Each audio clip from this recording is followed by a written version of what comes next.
কোন মা কি চায় তার সন্তান শহীদ হয়ে আসুক আর সে গর্বিত হোক? ও অনেক বড় হয়ে গেছে, আমি বুঝি নাই ভাই, আমি বুঝি নাই।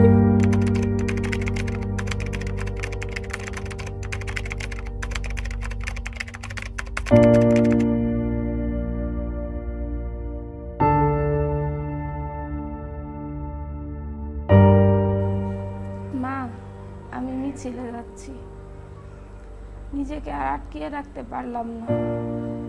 সরি আব্বুজান, তোমার কথা অমান্য করে বের হলাম। স্বার্থপরের মতো ঘরে বসে থাকতে পারলাম না। আমাদের ভাইরা আমাদের ভবিষ্যৎ প্রজন্মের জন্য কাফনের কাপড় মাথায় বেঁধে রাজপথে নেমে সংগ্রাম করে যাচ্ছে, অকাতরে নিজের জীবন বিসর্জন দিচ্ছে। একটি প্রতিবন্ধী কিশোর, 7 বছরের বাচ্চা, ল্যাংড়া মানুষ যদি সংগ্রামে নামতে পারে, তাহলে আমি কেন বসে থাকবো ঘরে? একদিন তো মরতেই হবে, তাই মৃত্যুর ভয় করে স্বার্থপরের মতো ঘরে বসে না থেকে সংগ্রামে নেমে গুলি খেয়ে বীরের মতো মৃত্যু অধিক শ্রেষ্ঠ।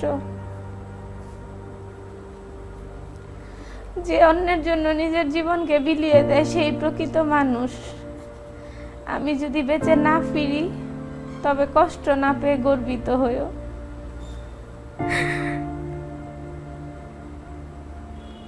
জীবনের প্রত্যেকটা ভুলের জন্য ক্ষমা চাই আনাস।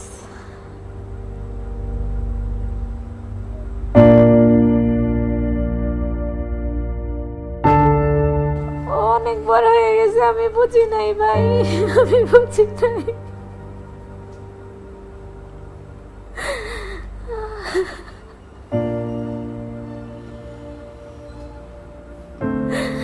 কোন মা কি চায় তার সন্তান শহীদ হয়ে আসুক আর সে গর্বিত হোক?